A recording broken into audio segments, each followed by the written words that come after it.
There is a fresh row of stitches across my abdomen, and I am not in a hospital. There is a drain in the middle of the tile floor. There is hair in the drain that is not mine. And the man who put me on this table, the man I have to get out of this room before he comes back, called me his friend in a beach bar 3 weeks ago, and he meant it kindly enough that I believed him. My name is Tom Whitaker. I am 26 years old, from Brisbane. I have been backpacking through Southeast Asia for 4.5 months, and I am currently locked inside a concrete compound somewhere south of Sihanoukville, Cambodia, on an operating table with a fresh surgical wound and an IV in my arm. My right kidney is gone. They took it 3 days ago while I was unconscious. I have not been able to look at the scar long enough to count the stitches. I am recording this on a phone I hid in the lining of my belt the night they brought me here, because I am the kind of paranoid that has saved my life and I didn't even know it. The phone has 30% battery and there is no signal in this room. I am recording so that if I do not get out, somebody, my dad, the embassy, the AFP, anybody, will know what happened, and who did it, and why. I am going to tell you everything in the order I figured it out. We have time. He is not coming back until the next dose. The man's name is Henry. That is the name he gave me. I do not believe it was his real one. He told me he was from Shenzhen, and that he worked in casino logistics. He told me his wife was named Lynn, and that they had a 4-year-old daughter. He showed me photos on his phone. They were beautiful. I do not know if they were his. He bought me a beer 3 weeks ago tonight, in a bar by the water in Otres Beach. And now he has cut a kidney out of my body. And that is the story. I had been in Cambodia 11 days when I met Henry. I came in over the Laos border at Stung Treng, did the temples at Angkor for 4 days, took the slow boat down the Tonle Sap, hit Phnom Penh for the museums I knew were going to wreck me, and then I went down to the coast to get my head right before I flew home. Otres is the quiet end of Sihanoukville. Palm trees, a string of hostels, the kind of bars that play Bob Marley and serve pancakes till 1 a.m. I had a hammock booked at a place called Mosquito, and I planned to do nothing for 2 weeks, except read and swim and drink cheap Angkor beer and not talk to anyone. That plan lasted 4 days. On the 5th night I was at the bar at Mosquito.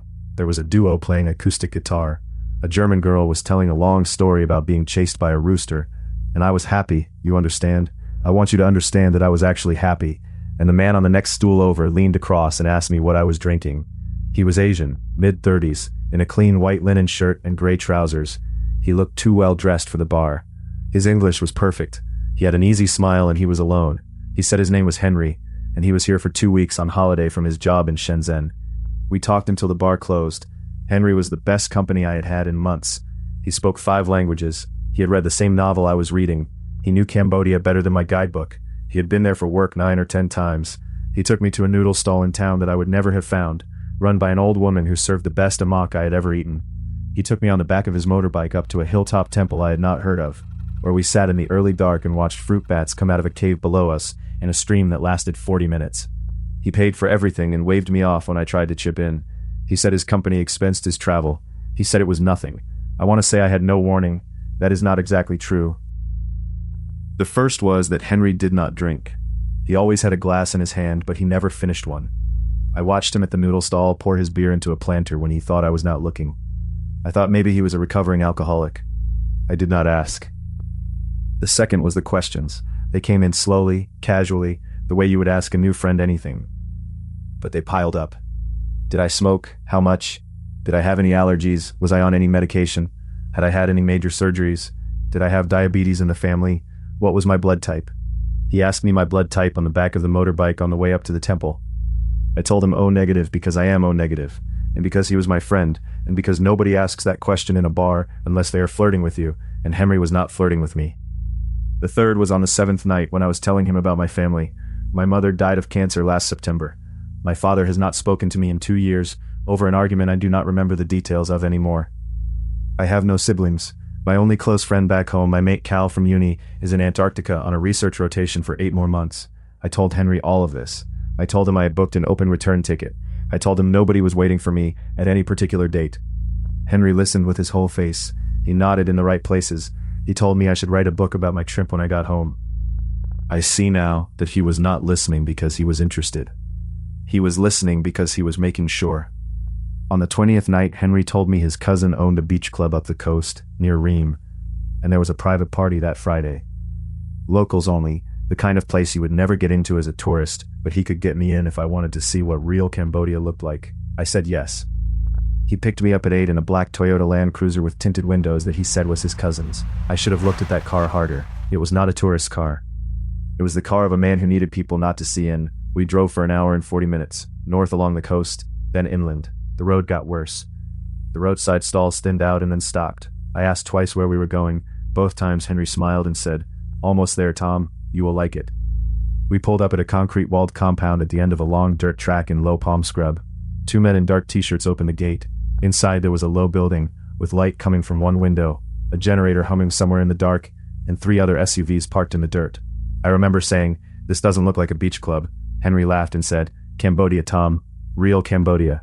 I remember the door. I remember a hallway with bad green carpet. I remember a man in a doctor's coat standing at the end of the hallway, smiling. I remember Henry putting a hand on my back, gentle, the way a friend would, and saying something to me in a quiet voice, and then I was on my back on a stretcher being wheeled, and Henry was looking down at me with the same kind face he had at the bar, and he said, "It's okay, Tom. It's okay. Sleep." That is the last thing I remember from outside this room. I woke up here for the first time 3 days ago. I know it has been 3 days because there is a paper chart at the foot of the table, and I have read it 12 times. The chart has my name on it, my real name, my date of birth, my blood type, my height and weight to the kilogram, my allergies, the things I told Henry across 3 weeks, all of it, every careful question he asked me at the bar, on the motorbike, at the noodle stall, on the temple steps, transcribed neatly into a medical file in 2 languages. Below my personal information is a schedule. Kidney right, complete June 24th. That was 3 days ago. They did the first one while I was still under from the original sedation. Kidney left, scheduled June 30th. Liver partial, scheduled July 7th. Corneas both, scheduled July 14th. That is what they do. They do not kill you. They do not take everything at once, because dead tissue rots. They keep you sedated, they keep you fed by IV, they keep you on antibiotics, and they harvest 1 organ at a time over a month. 1 week of paid recovery between cuts. A recipient is waiting for each piece of me. A Chinese businessman in Macau is waiting for my left kidney. A Polish actress is waiting for my corneas. A wealthy man in Dubai is waiting for my heart on July 21st, by which point I will not need it anymore. Each piece of me costs them under $2,000 to harvest. Each piece sells for between $40,000 and $200,000 on the other end. I am, in their books, worth roughly $600,000 dead in pieces, and that is why I am still breathing. If you are listening to this and you want me to keep telling stories like this one, hit subscribe. It costs you nothing and it keeps a small channel alive. Now back to the room. I figured out the drain on the second day. There's a drain in the middle of the floor. It is the kind you see in a butcher shop. They use it to hose the room down after a procedure. There is hair caught in the grate. Some of it is short and dark. Some of it is long and light brown. Some of it is gray. I am the only person on this table. The other table next to mine is empty, but the sheet on it is stained, and the leather strap at the wrist end of it is worn smooth and dark. I am not the first person they have done this to. I am not even the fourth. The drain has been seeing people for a long time. On the second night, I heard them talking. There is a vent above my head that opens into the next room. I do not think they know it carries sound. 3 voices, 2 in Mandarin, 1 in Khmer. I do not speak either language well. My Mandarin is a tourist 12 phrases. But I know enough words now to be certain about what they were discussing, because they use names. They said the American twice. They said the Lithuanian. They said the Australian. That is me. They said the American was being prepped for hard on Thursday. Thursday is in 2 days. The American is a man I have not seen, and will never meet, because by the time anyone realizes either of us is missing, his chest will be in a cooler on a plane, and so will my left kidney. They said the Lithuanian was on a separate timeline, because he had a different recipient profile. They laughed about something I could not understand. They said Henry was coming back on Saturday for the next intake. Henry. They said his name like a colleague's, like someone whose shift starts on Saturday and ends on a Thursday. He is coming back to a bar in Otres on Saturday night. He will be in a clean shirt with his easy smile. He will buy somebody a beer. This morning, when the nurse came in to change my IV, she did not lock the door behind her on the way out. I do not think she meant to leave it open. She was tired. She was on the end of a long shift. She was holding 2 clipboards and a paper coffee cup, and she pulled the door shut with her foot, and I heard the latch turn but not the bolt. I waited an hour. I waited until I heard the generator outside cycle, which is what they do at noon. I unhooked the IV. I sat up. The wound on my right side told me very clearly what it thought of that. I did it anyway. I stood up. My legs held. I crossed the floor and I tried the handle, and it turned. The hallway is the green carpeted one I half remember from the night Henry brought me here. 4 doors on each side, a door at the end. There is a window in each door, the size of a paperback book. I looked through the first one. There was a girl in there, European, maybe 22. She was awake. She was strapped down. She saw me and she did not move her face because they had restraints across her forehead. She moved her eyes. She mouthed a word I could not read. It might have been help. It might have been don't. I looked through the second door. There was a man inside. He had bandages over both eyes. He was not moving. I could not tell if he was breathing. I looked through the third door. He was lying on his table with his head turned toward the window and his eyes open, and I knew him. His name is Lucas. We split a hostel room in Battambang 4 weeks ago. He is 24 years old, from Klaipėda, Lithuania, and he was traveling alone. He told me he was going down to the coast for 2 weeks before flying home. I said I might see him in Otres. He laughed and said it was a small country. He saw me through the glass. He recognized me. His mouth opened. He started to say my name. I could not open his door. I tried the handle. It was locked. The keys are not on this floor. The keys are wherever the nurse keeps her clipboards. I am sorry, Lucas. I made it to the door at the end of the hallway, and it opened, and Henry was on the other side of it. He was in a white doctor's coat, not the linen shirt.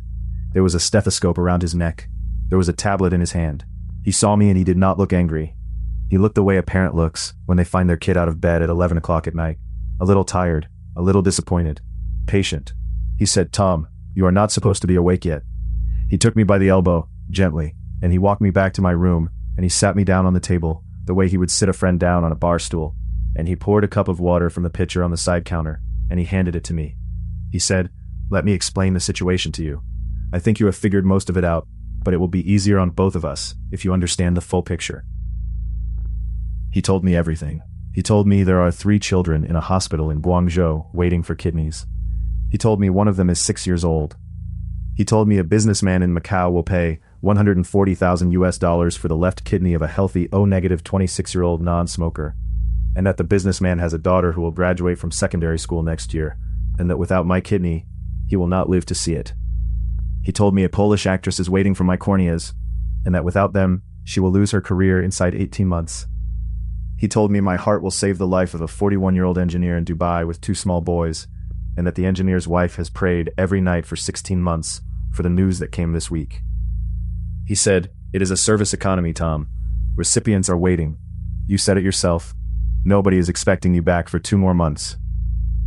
He said it is painless. You will feel nothing. In some ways you give more in death than you have given in life. He smiled at me the same way he smiled at me at the bar in Otres, where he asked me what I was drinking. He patted my knee. He stood up. He said, "I will leave you with one thought, friend. There is a way for you to leave here in 7 months, instead of 3 weeks. We have a recruiter shortage in Vietnam. You are charming. You are trusted. You are well-traveled. You speak English. You have lost a kidney already, which means you have nothing left of value to give us anyway." He shrugged. "You bring me 3 good ones in 7 months and I take you to a real beach club and I put you on a flight to Brisbane. Think about it. The nurse will be back at 3. He left. He shut the door. He locked both bolts this time.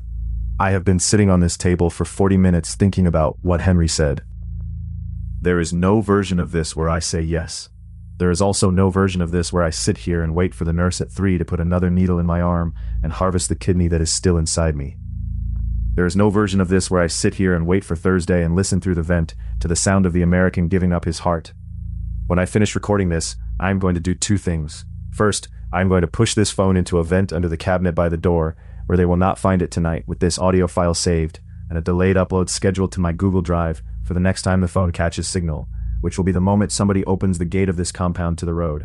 Second, I am going to take the IV stand off the wall, and I am going to walk down that hallway one more time, and I am going to try every door I passed.